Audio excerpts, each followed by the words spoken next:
అందరికీ నమస్కారం. మురళీ శక్తి ప్రేక్షకులకు ఈరోజు 2 సినిమాలు రిలీజ్ అయ్యాయి. ఒకటి బ్రహ్మాజీ నటించినటువంటి బాపు సినిమా, అది తెలంగాణ నేపథ్యం.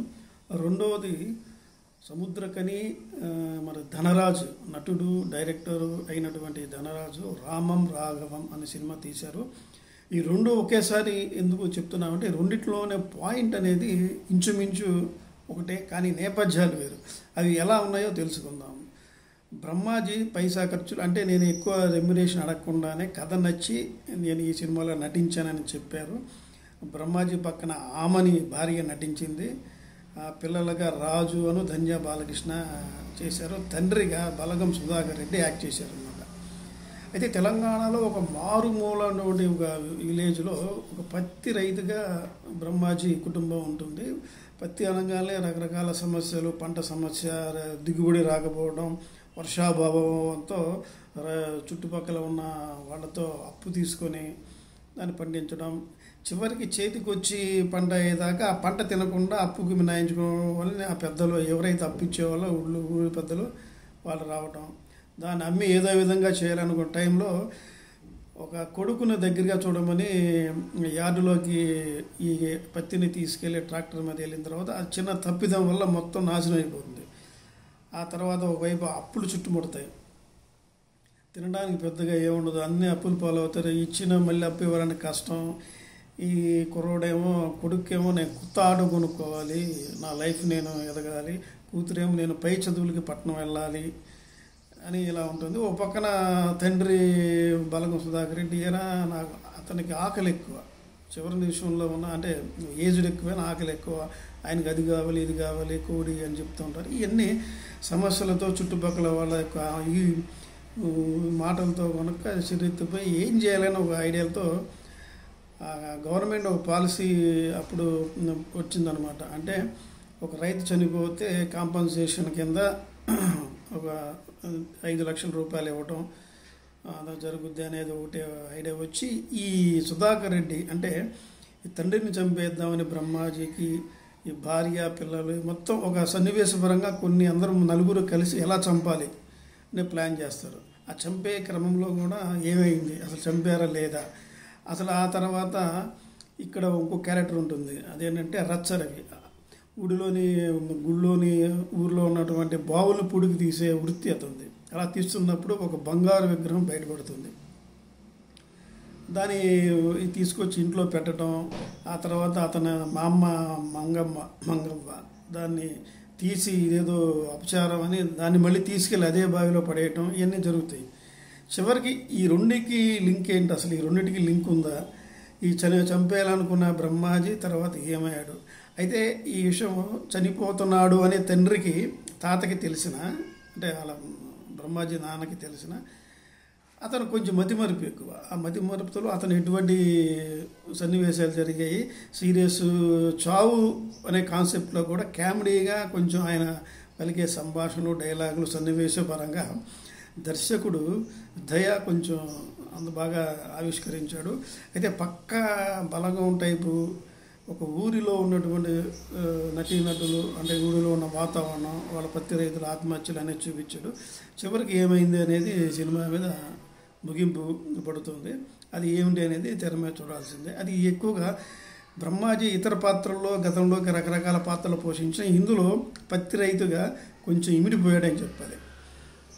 మధ్యతరగతి రైతు యొక్క భార్యగా ఈ ఆమని ధన్య బాలకృష్ణ, తర్వాత అవసరాల శ్రీనివాసు కూడా ఇందులో ఉంటాడు. అతని పాత్ర ఏమిటి, ఇవన్నీ ఏంటంటే కొంచెం ఎంటర్టైన్గా ఉంటాయి. ఇవన్నీ సీరియస్ ఎంటర్టైన్మెంట్గా ఉండి ఒక ఆలోచింపజేసే చిత్రంగా, ఒక మంచి చిత్రంగా, అంటే ఎటువంటి ఈ అసభ్యం తాము లేకుండా ఒక కాన్సెప్ట్తో ఓరియంటెడ్గా వెళ్ళిన సినిమా ఇది.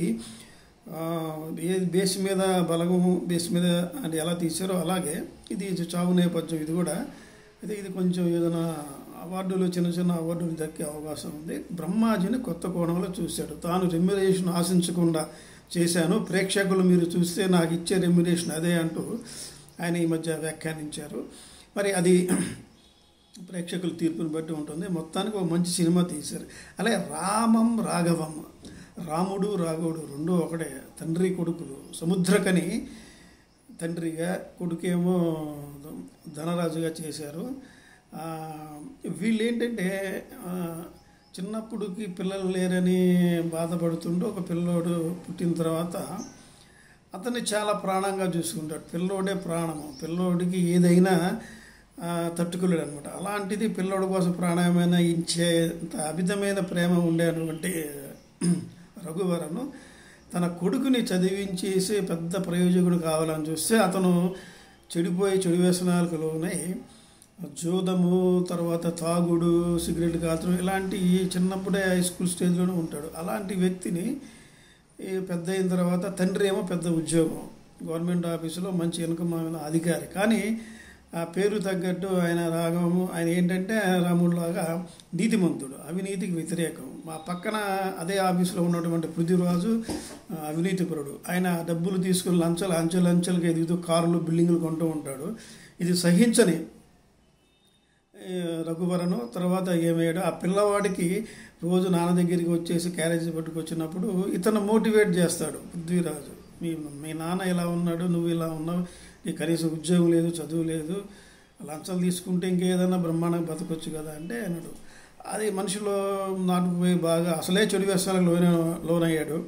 ఆ తర్వాత ఏమైంది, అతను ఏం చేశాడు అనే టైప్లో అతను ఒక విచిత్రమైన ఆలోచన వస్తుంది. తన ఫ్రెండ్స్లో ఉన్న ఒకడికి లారీ డ్రైవర్ అనమాట, అతన్ని ఏం చేస్తాడంటే నా తండ్రిని చంపే అంటాడు. వాడు కొద్ది షాక్ అయ్యి తండ్రిని ఎలా చంపుతామని అంటాడు. దానికి ఏదో మనవుడు ఇతను వాదనలు చేసి చంపమంటాడు. తర్వాత కొద్ది మార్పు వచ్చిన తర్వాత మళ్ళీ వద్దు అంటాడు, మళ్ళీ కావాలి. తర్వాత కొద్ది పొలం మీద మళ్ళీ తండ్రిని చంపేయాల్సిందే, లాభం లేదు, ఆస్తి కూడా రాయలేదని ఇలా రకరకాలుగా ఈ మెంటాలిటీని ఏ విధంగా చేంజ్ అయింది అనే విషయంలో ధనరాజు పాత్ర బాగా చేశాడు. అసలు ధనరాజు పాత్రలో ఇప్పుడు జనరేషన్కి ఉన్నటువంటి ఓపిక అనమాట ఉందన్నమాట. చక్కగా ఉద్యోగం చేసుకుంటే 20,000 వస్తాయి, కానీ 20,000 ఎందుకు, 2 సంవత్సరాలకి 40,000, 2 సంవత్సరాలు నేను ఆగలేను, తెల్లారే ఐశ్వర్యవంతుడు అయిపోవాలని ఒక మెంటాలిటీ ఉన్నటువంటి ధనరాజు పాత్ర ఇప్పుడు జనరేషన్ యొక్క ఆలోచనల విధానం ప్రతిబింబంగా అనిపించింది. ఆ తర్వాత ఏం చేశాడు, అసలు తండ్రిని చంపాడా లేదా అనేది ఇందులో ఒక ట్విస్ట్ అనమాట. ఆ ట్విస్టులో చివరిలో బాధాకరమైన సన్నివేశాలు, హృదయాన్ని టచ్ చేసే సన్నివేశాలు, డైలాగులు, ఇందులో సంభాషణలు బాగా ఉన్నాయి. సంభాషణ పరకంగా ధనరాజు కూడా కేర్ తీసుకున్నాడు. ఎందుకంటే నటుడు, దర్శకుడు ఆయనే కాబట్టి సంభాషణలు, సంగీతపరంగా కూడా చక్కని నేపథ్య సంగీతం బాగుంది. సంభాషణలో ఒక చిన్నగా చెప్పాలంటే, ఈ భూమి బాగుంది, విత్తనం బాగుంది, చెట్టిందుకు ఇలా అయింది అంటే తన కొడుకు ఇలా చెడిపోవడానికి కారణం ఏంటని నా లోపమా అని తండ్రి అడిగే రఘువరన్ సంభాషణలు ఇలా కొన్ని ఉన్నాయి. అయితే సీరియస్ మూవీ, ఎక్కడ వినోదము కానీ ఐటమ్ సాంగ్లు కానీ ఏమి లేవు. ఒక మంచి సినిమా తీయాలనే ప్రయత్నంతో ధనరాజు చేసిన ప్రయత్నం, ఆయనకు నిర్మాతలు కూడా సహకరించారు.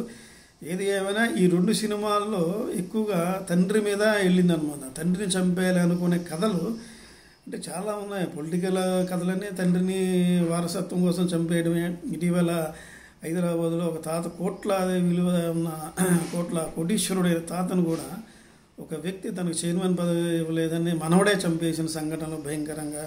అంటే ఇదంతా కారణం సొసైటీ ఏంటంటే చెడు వ్యసనాలకు లోనుగా ఉండడం. అలాగే ఈ ధనరాజు సినిమాలో చూస్తే సింగరేణిలో జరిగిన చాలా సంఘటనలు మనకు గుర్తుంటాయి. అలాగే హైదరాబాద్ మున్సిపల్ ఆఫీసులో కూడా స్వీపర్ చిన్న ఉద్యోగానికి తల్లిని చంపేసి ఆమె మీద పెన్షన్ లేదా ఆమె ఉద్యోగం కొట్టేయాలని చూసే సంఘటనలు జరిగినాయి.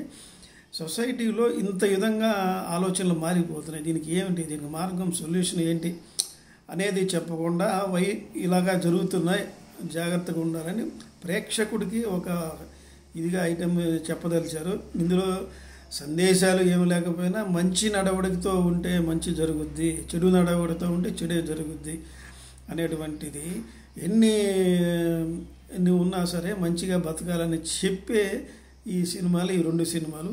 దీన్ని ఏ విధంగా ప్రేక్షకులు ఆదరిస్తారు అనేది ప్రేక్షకులు దిగారు. Thank you.